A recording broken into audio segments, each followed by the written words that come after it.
saya Aditya Romadoni, pengusaha bengkel motor.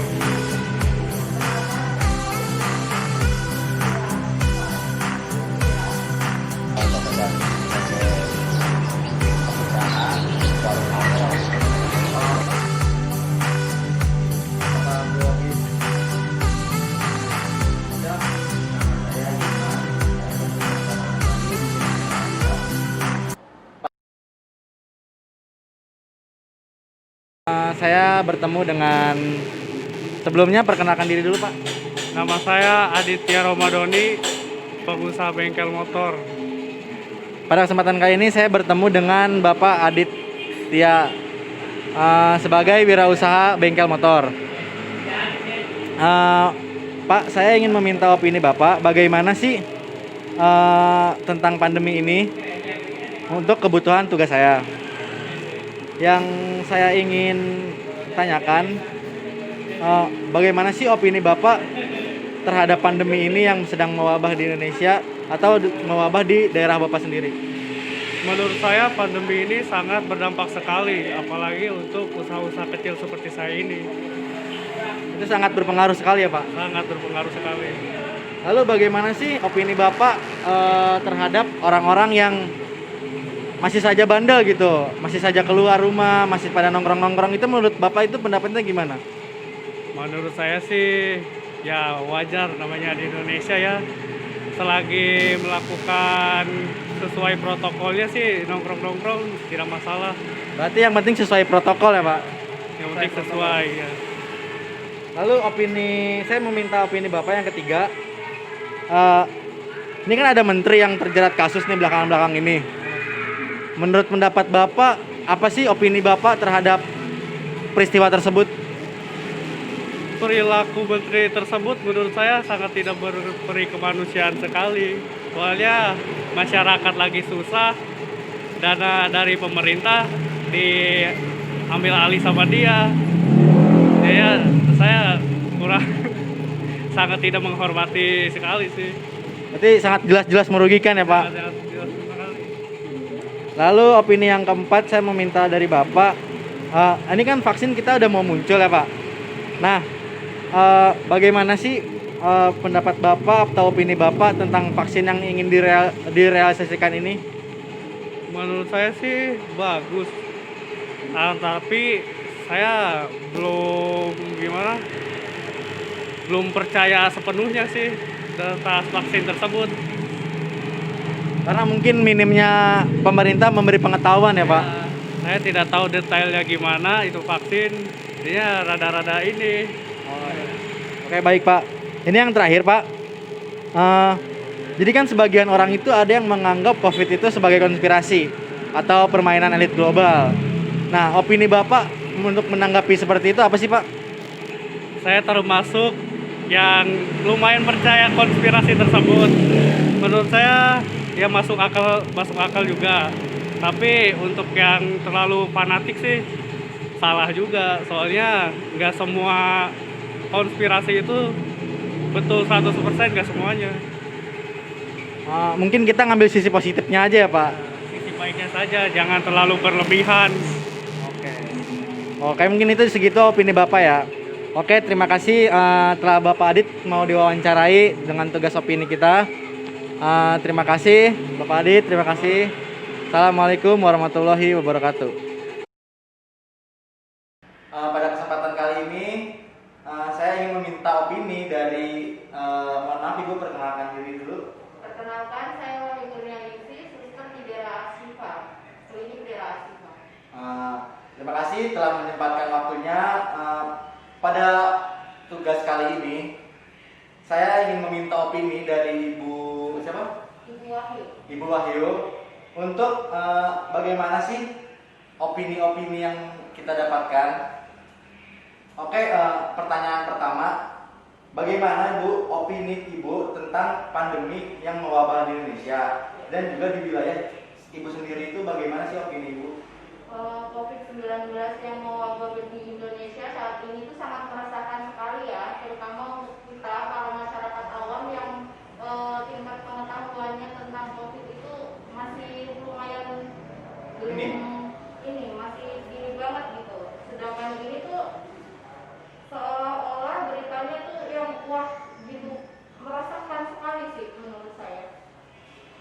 sangat meresahkan dengan pengetahuan yang minim ya Bu. Dengan pengetahuan yang masih sangat minim untuk masyarakat. Lalu yang nomor 2, bagaimana sih opini Ibu terhadap wabah ini kan sangat berbahaya, tapi masih saja ada orang yang nongkrong atau keluar rumah. Itu bagaimana opini Ibu? Itu mungkin orang-orang yang masih berkeliaran di luar rumah ya, karena mereka mungkin karena mencari penghasilan harus wajib untuk menghidupi anak istrinya. Cuman untuk kita sebagai tenaga medis di kesehatan terutama itu tugas kita bagaimana cara kita untuk mengedukasi masyarakat tentang bahaya COVID-19 ini sendiri. Jadi yang keluar rumah ya hanya untuk mencari nafkah aja. Kalau yang nggak benar-benar banget perlu untuk keluar rumah, tolong jangan lah ya. Jadi edukasi untuk kita. Berarti harus ada kepentingan ya Bu ya? Harus ada kepentingan yang benar-benar urgent, baru kita boleh keluar rumah. Tapi kalau cuma sekedar nongkrong-nongkrong itu ya jangan dulu lah ya. Karena ini virus emang benar-benar berbahaya banget sih. Dan tugas kita untuk mengedukasi masyarakat awam supaya mereka bisa lebih mempunyai pengetahuan yang tinggi tentang bahaya COVID ini. Oke, lalu ke nomor yang 3, bagaimana sih opini Ibu terhadap salah satu menteri kan belakangan ini ada yang terjerat kasus korupsi? Nah, opini itu Ibu melihatnya itu seperti apa sih dengan kondisi kita yang seperti ini? Opini Ibu sebagai suster itu bagaimana? Ya, sangat tidak berperi kemanusiaan ya. Maksudnya di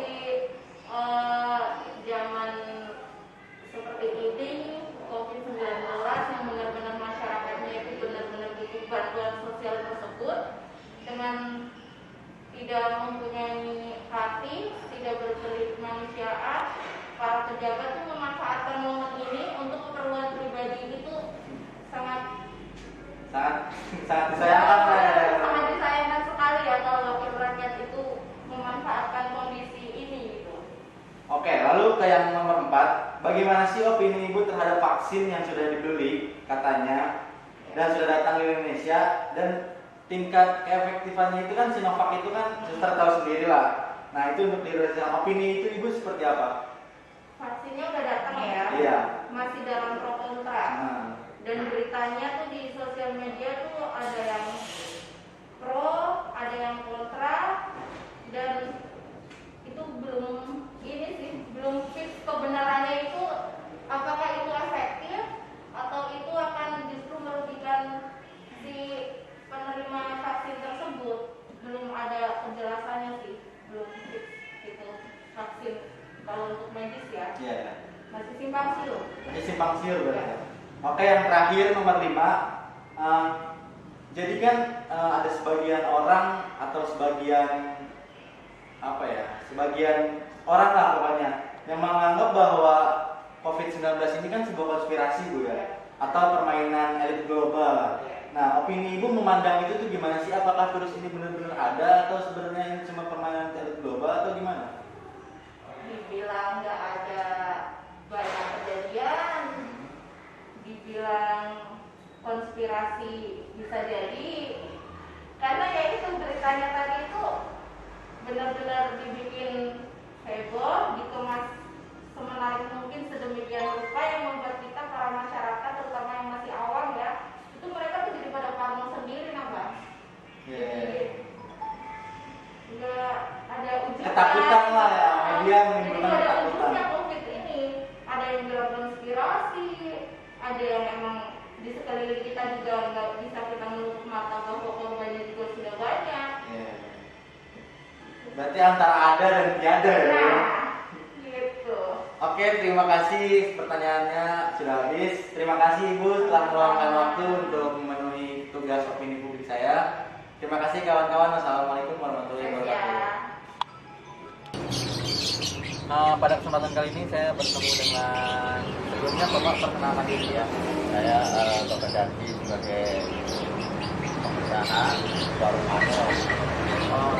Saya bersama Bapak Darji dari wirausaha pakan ternak ya Pak. Ya, pakan ternak.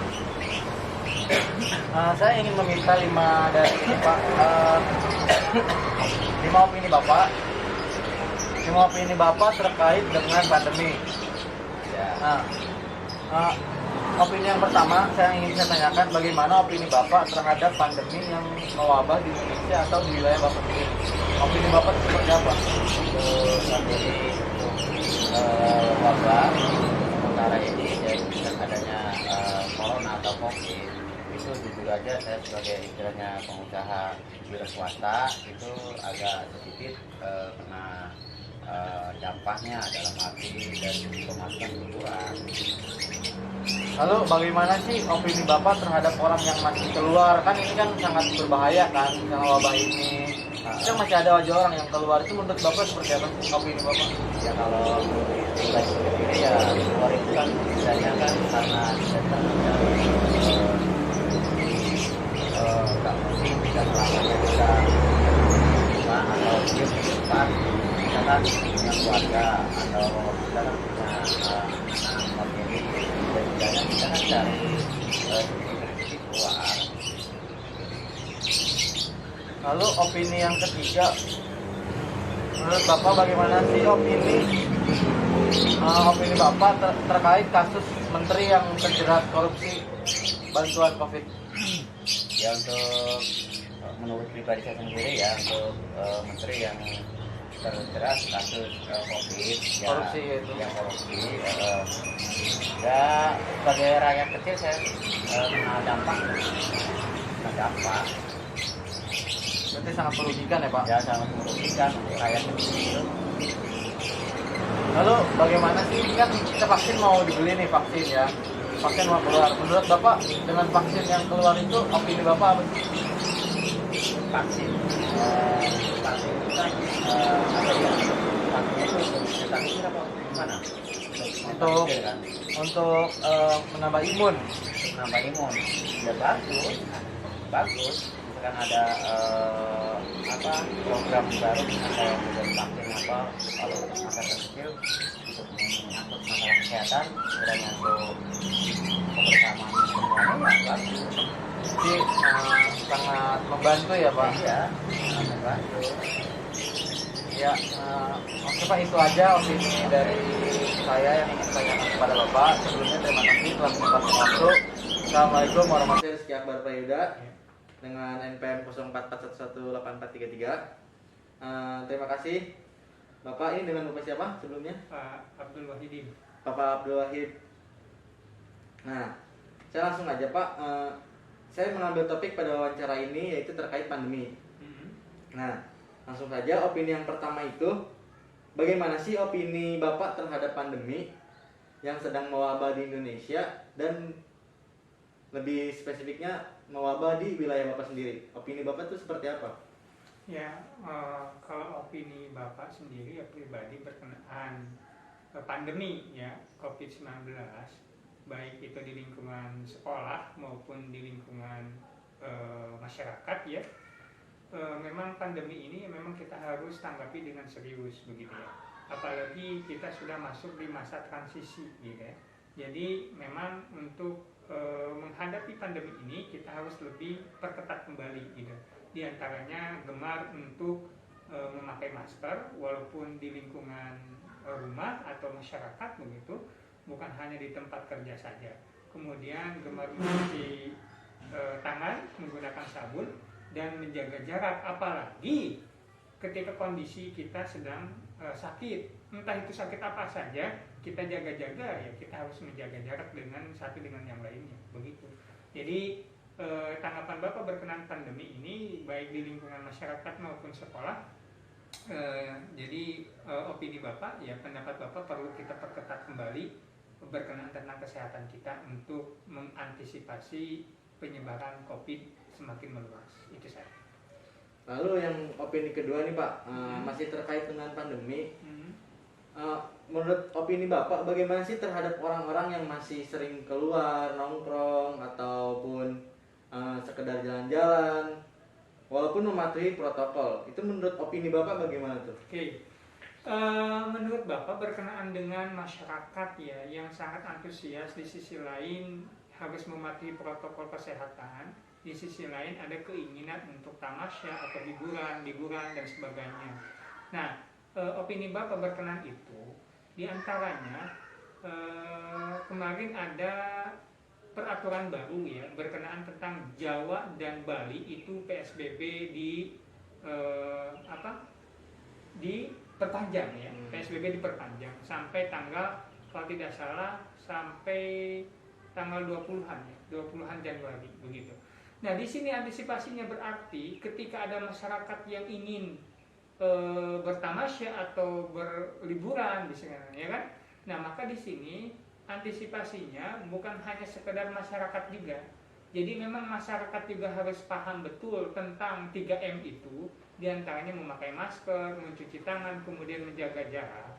Selain itu juga si masyarakat harus tahu betul ketika si masyarakat itu dia mau pergi kemana. Misalkan dia mau pergi ke suatu tempat A misalkan. Nah, dia sebelum pergi tersebut harus tahu persis letak geografis di A tersebut, apakah banyak terpapar COVID atau tidak. Nah, sekiranya banyak yang terpapar COVID, lebih baik jangan. Itu satu yang pertama. Kemudian yang kedua, antisipasi yang kedua adalah pemerintah harus tegas. Di antaranya berkenaan tentang PSBB ini.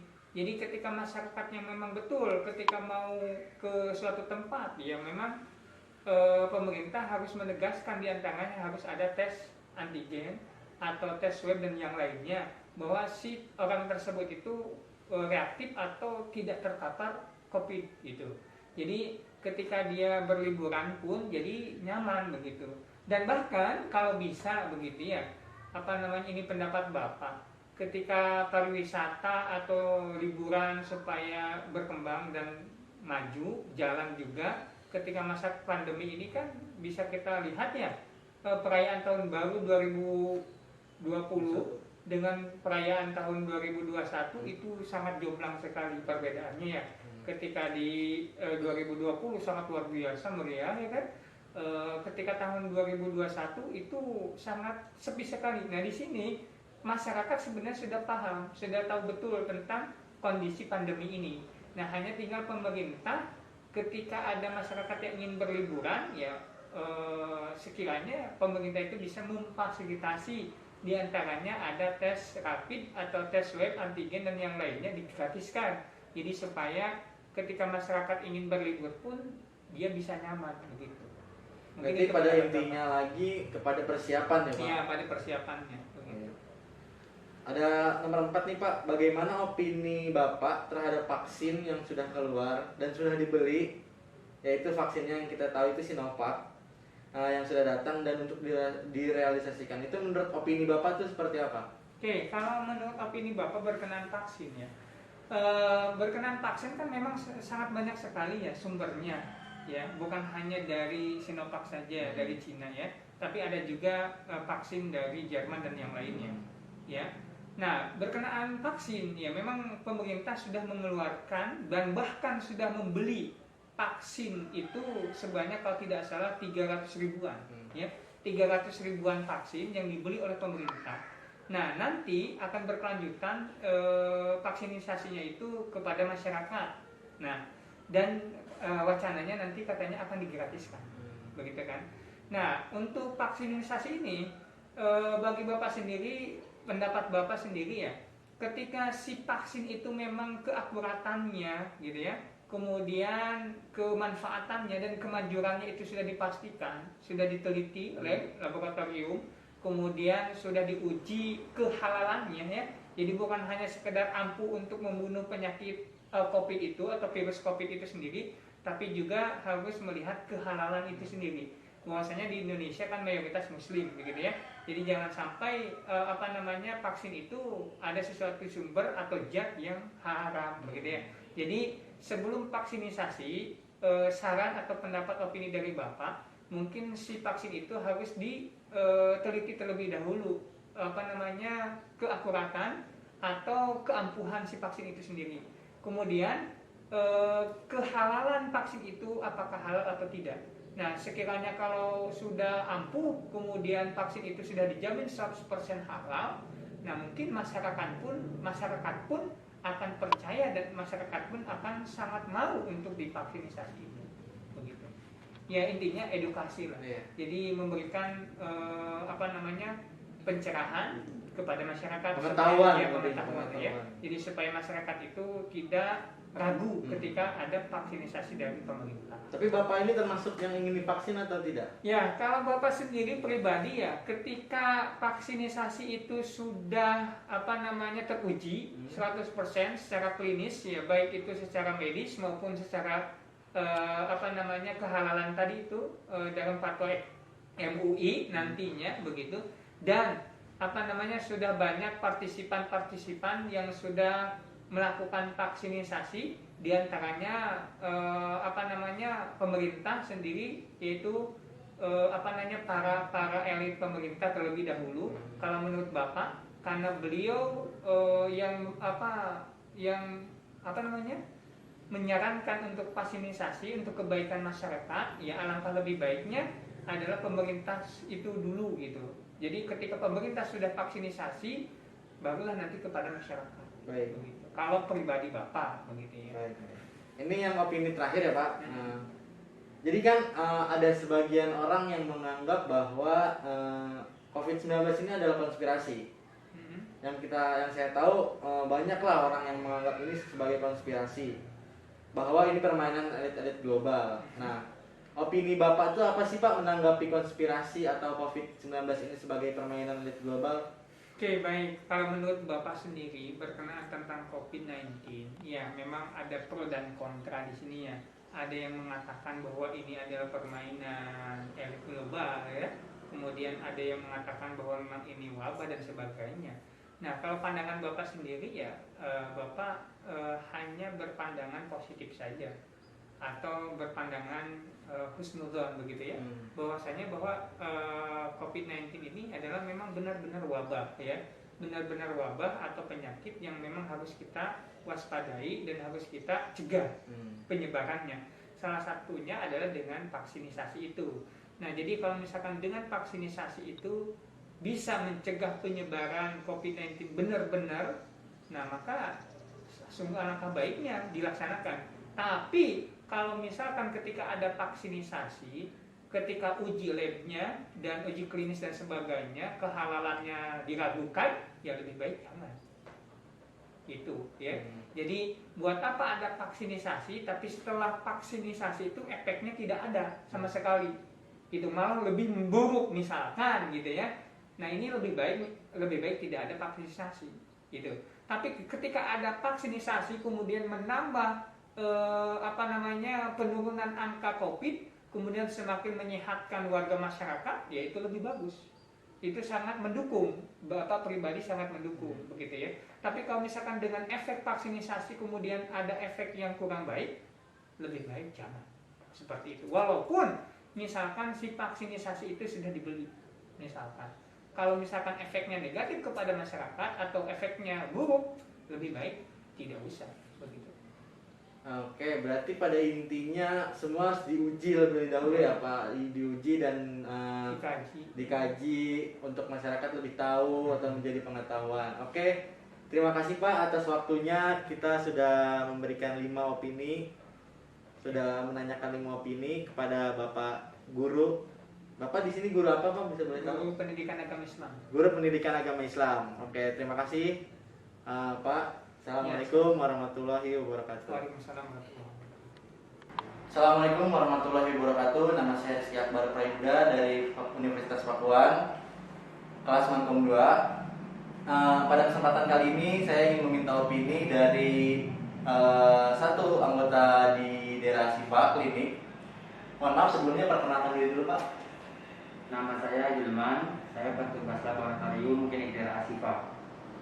Pak Hilman berarti ketua apa? Saya bagian di laboratorium. Oh, bagian dari laboratorium. Oke. Makasih Pak waktunya sudah menyempatkan untuk memenuhi tugas saya. Langsung aja Pak ke nomor 1. Bagaimana sih opini Bapak terhadap pandemi ini yang ada di Indonesia atau di wilayah Bapak sendiri? Opini Bapak itu seperti apa? Tentang keadaan masyarakatnya atau COVID-nya? Tentang COVID dan keadaan masyarakatnya. Yang pertama tentang COVID-nya dulu ya. Iya. Yang pertama tentang COVID, kita nggak bisa menebak sampai kapan pandemi ini akan terjadi. yang terpenting dari masyarakatnya adalah kita tetap menjaga, yang pertama mengikuti protokol kesehatan dari pemerintah, yang kedua yang gak kalah penting adalah mengatur mindset agar tetap positif. Dikarenakan kalau kita mindset positif, berpikiran positif, secara tidak langsung imunitas akan meningkat. Saat ada virus masuk, entah itu dari coronavirus ataupun bukan, imunitas akan menjaga tubuh kita dari virus yang masuk. Itu sih yang menurut saya yang penting. Berarti kitanya harus lebih semangat gitu ya Pak. Jadi nggak netting, nggak ada ketakutan gitu. Yang pertama protokol kesehatan dipatuhi, dilaksanakan. Yang kedua mindset. Bila terjadi flu atau batuk sedikit, bila kita sudah mematuhi protokol kesehatan, mindset pun jangan langsung, wah kayaknya saya kena COVID, dampaknya akan seperti ini. Lalu ke yang ke nomor 2, bagaimana sih opini Bapak terhadap orang-orang yang masih saja keluar gitu, padahal kan virus ini berbahaya gitu kan untuk kita, tapi kan masih ada aja yang nongkrong keluar, itu opini Bapak seperti apa? Nah, itu susah ya, karena kan kembali lagi ke kesadaran sendiri. Pemerintah berusaha seperti apapun, kalau dari masyarakat yang belum ada kesadaran diri, itu akan sulit. Nah, yang terpenting adalah kalau menurut saya, pemerintah perlu melakukan penyembuhan lagi dalam range yang dekat. Dalam range yang dekat itu maksudnya kalau bisa dari segi karyawan dari puskesmas, dia keliling ke warga supaya tahu ini loh dampak yang sebenarnya terjadi oleh penderita COVID. Berarti lebih kepada penyuluhan ya Pak? Ya, karena kalau dari media pemerintah itu kan nggak semua masyarakat bisa lihat di TV ataupun lihat di media sosial, ada yang di skip. Tapi kalau misalkan petugas datang ke rumah langsung, nggak mungkin dia langsung pergi kan. Oke, kita ke bagian nomor 4. Ini bagaimana opini Bapak, nomor 3 dulu salah. Bagaimana opini Bapak terhadap satu menteri yang terjerat kasus akibat bantuan dana COVID? Kan ada nih menteri yang terjerat, itu menurut opini Bapak itu seperti apa sih? Gimana ya? Berat. Berat. Karena kalau udah berhubungan sama duit, mau dia sekaya apapun, kalau dia nggak ada rasa syukur tetap masak ulang terus. Mungkin itu yang ketahuan ya, kan dia nggak ketahuan. Berarti opini Bapak itu menurutnya melihatnya itu seperti apa? Kalau menurut saya yang pertama itu tindakan hukum yang sekarang harus ditegaskan dan dilaksanakan, karena kan dia udah terpidanakan nih, cuman hukumannya untuk dia belum jelas. Seharusnya untuk dia udah ada kata hukum yang berlaku untuk dia apa. Harusnya lebih berat ya. Letakkannya iya. Lalu yang nomor 4, bagaimana opini Bapak terhadap vaksin yang sudah diberi oleh Bapak Presiden? Kita lihat berita kemarin. Dan untuk direalisasikan itu menurut opini Bapak itu seperti apa? Jujur ya, dari saya pribadi saya menerima baik adanya vaksin. Terutama kan tanggal 13 nanti diterima oleh Bapak Presiden yang pertama kalinya, orang yang pertama divaksin. Cuman dari berita yang saya dapat itu kan vaksin yang dibeli nggak cukup memenuhi semua jumlah masyarakat yang ada di Indonesia. Ya, betul. Yang pertama itu kan Presiden, yang kedua kalau tidak salah anggota pemerintahan, yang ketiga dari TNI Polri, keempat nakes, yang kelima orang tua, yang keenam orang yang punya sakit bawaan kalau nggak salah. Dan tetap kembali ke yang awal tadi Mas, menurut saya tetap protokol kesehatan dipatuhi dan mindset dijaga. Itu yang paling penting untuk menjaga imunitas tubuh kita dari virus sebelum adanya vaksin yang masuk. Oh iya. Oke, yang pertanyaan terakhir. Jadi kan sebagian orang itu kalau ada yang menganggap bahwa COVID-19 ini adalah konspirasi lah. Kita lihat konspirasi. Ini permainan elit global, katanya mengurangi populasi manusia, menjual vaksin dan lain-lain. Itu opini Bapak melihat itu tuh apa sih? Gimana ya? Saya dari sisi petugas medis melihat adanya virus corona ini, terutama dari berbagai informasi teman saya juga yang menghadapi langsung misalkan di Wisma Atlet dan lain sebagainya, rasanya ini kalau misalkan ini konspirasi nggak mungkin ya? Nggak mungkin. Tapi kalau misalkan lihat dari data berita dan sirkulasi permainan yang ada di lapangan, terlihat seperti konspirasi. Permasalahannya kita hanya bisa mengandai-andai karena belum ada fakta yang bisa membuktikan ini benar konspirasi atau benar adanya virus. Itu sih. Yang terpenting ya tadi lagi kembali menjaga keamanan diri kita sendiri. Jadi kita cukup ambil sisi positifnya aja ya, adanya wabah ini. Ya benar. Oke, terima kasih kepada Pak Pak Hilman untuk mau diwawancarai pada kesempatan tugas saya kali ini. Terima kasih sekali lagi. Wassalamualaikum warahmatullahi wabarakatuh.